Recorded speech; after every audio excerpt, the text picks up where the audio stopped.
I'm gonna give a little weird twist to this because as much as games, started from a point of how they originated with programming, it's today it's harder to spot how many people are behind such a thing. And I had this question with like a very artist type of developer, and she said, like, is it actually important for people to know who's behind it? And maybe this is more of a broad question, like, is the expectancy of the player, for example, changed over time? I mean, this causes also a lot of pressure of, for example, imposter syndrome, where you just keep going and you think you're not good enough and it's not good enough. What do you think? Like, how does that play into the industry today? Let's start with Ronaldo. Well, I'm actually not sure about that. The thing is, just when you said, do we need to know who is behind the games and stuff like that, I'm just thinking back to, and actually a lot of things that we're talking about here is leading back to our old Blizzard times, because this is also where the industry kind of exploded and got the media attention, and it's actually everything started. And I just remember the three of us, we started actually not in game design or anything like that. We were in customer service and community management. But everybody at Blizzard who was working at Blizzard at the time that a title was launched was mentioned in the credits. And this is a huge motivational factor for everybody. I'm pretty sure Alexis and Tobias still has the collector's editions. And all of that. Look there, original classic. I can see it. Nice. All the devs signing, and I think we're still proud of actually having that. And I think that just adds to that. I'm actually not sure if I'm addressing and answering your question there, or actually remotely getting where you no worries. To go. I just want to. Yeah, I don't know. I think it's important for the individuals who are working on something also being acknowledged that they have delivered to something. Imposter syndrome, yes, but people are aware what they are delivering. I mean, some people are very delusional and think, okay, I actually single-handedly, made Control or something like that. But that's not true. They didn't. No. And everybody understands the role that they are filling in. There are very few people who are very delusional, and I think we should take care of the majority in the people and not always finding to fix things that are based on the lowest common denominator, because that's what we're talking about. This people who really don't contribute. The majority really contribute in the field. They are working for the gaming industry in their company to make that title and the company successful. So, and I care more about those people than those three people who probably are really not doing what they should be doing, but think they do. So what do you mean with imposter syndrome? I didn't get this, to be honest. It was. I was trying to say, like, there's, for example, single developers that. If you read like the customers, they say like, yeah, and I don't know why my game keeps scaling like this. You'll fix my game. And I remember that when I started playing games, for example, the first Tomb Raider, I was seriously looking where to go, finding some walkthroughs, and saying like, oh wait, there's like an unshaded piece I can just walk into. That's like the actual main road. Or when anything didn't work, I was literally finding my machine, like, apparently my graphics card's outdated. But nowadays I feel like the whole customer thing is being put on the developer immediately, rather than like, maybe your computer is really broken, or you say people seem to be less forgiving. Yeah, I think the internet as well, just the fact that everyone's connection is different and they just expect games to work the same, especially if it's heavily internet dependent.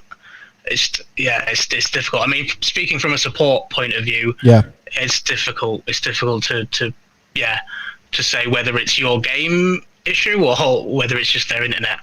I find anyway. So does your community kind of treat you like, oh, there's probably hundreds of people behind this, so they should fix it within an hour? Oh yeah, no, definitely all the time. I mean, people aren't aware that we're a small indie studio. So you get tweets that are just like, fix your game. yeah. And fair enough, but that's unhelpful information. Tell me what platform, what's happening. But yeah, people assume we're a massive company, but we're not. There's only like 9-10 of us. So, we're still quite small. And with regards to what you said about imposter syndrome, because we were quite a small studio, we kind of suffered from that a bit. I think it took me about 3 years to get fully comfortable as to what I'm doing. And especially with being a smaller studio, everyone has lots of different hats they have to wear and roles that they have to do. Whereas when you get to a bigger company, it's more specialized. Yeah. So, it's been a learning curve. I did say the imposter syndrome thing because I thought this, because the communication is so direct nowadays, it can play into the hoax of that you're doing something wrong, or that you kind of keep working against those like never-ending task managers in your head. So, yeah. The feedback is not only direct, it's most of the cases also anonymous. So people are hiding behind a synonym in the internet, and they can be very mean. And especially if you have a game, people worked 5 years, blood, sweat, and tears went into that game, and there's one tiny bug. Okay, it might be bothering 1% of the gaming population. They are tearing you apart on social media, hiding behind fake names, caricature pictures or whatever, and they can be as mean as they want, and you just have to take it. And it's harsh. It's For what do I pay my 13 euros, right? Yeah, exactly. So we had this on the forum quite often. And why are you writing in the forum? Go and fix the game. Sorry, I'm no developer, So sorry, apologies. So. Yeah, I can see that. There's definitely, I think this ties into what Ronaldo mentioned before about educating and having a certain kind of responsibility. I do think there's still a lot of work that can be done from the industry itself and educating people on how these setups and how studios are set up, how indie developers are set up, and what kind of manpower they actually have to handle that. And again, kind of just adding to what Ronaldo has mentioned as well, the community has become way more vocal just because they have the platforms. I can remember a TED talk in which someone mentioned, the internet does amplify voices that should never be heard. It's kind of funny. Yeah. But it's true to some extent, because it is like a really small percentage of the player base that might become very vocal and very destructive in a way.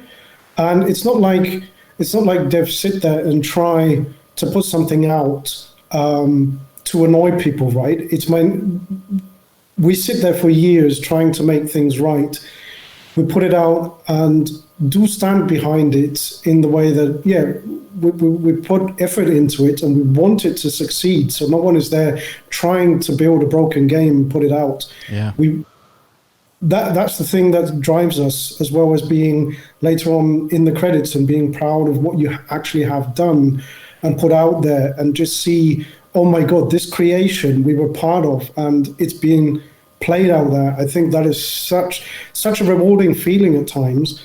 And then of course it does touch you if you get a lot of negativity around that. It can go really deep for some people. Some people can block it out pretty well, but others do get quite affected from that, because in the end we're all human beings, right? Yeah, I agree. Yeah, we had a discussion as well. There were like some people in the beginning of when we released the game, and they were not negative about the game, but they were kind of negative to grab attention. So especially since you're an indie, it's easy to grab some attention with negativity because you tend to react on it. And if you react on, let's say, a Ubisoft game for Assassin's Creed, you probably got a snowed under all these other reviews and stuff. So I also saw like a little bit of loneliness at some times when people start to spread negativity. So not being critical, but really trying to grab some attention. Yeah. So I think that's also sometimes the case when people just want a little bit of attention and try to search that with negativity. And that's quite sad as well, but I want to help that as well. Yeah. I kind of want to bridge to an interesting part there, is that this has a lot to do with, for example, when people pay for a game, they have a certain expectancy, maybe behind the hour of play or price or where they bought it, and I saw an interesting change with our game, Deliver Us the Moon, that is available on Game Pass, new platform, of course, and as a sole product that you can buy in digital stores and also physical. And funny enough is that most players on the Game Pass or on Game Pass that played it were mainly always very positive. So it was mostly that they found out about the game that made them very like, wow, I didn't even knew this cool game existed. And I saw a full difference in when players do not directly pay for them and how their actual experience was, and maybe you can turn them over in a sequel or another game or whatever they want to. They actually feel they need to help you out in some way.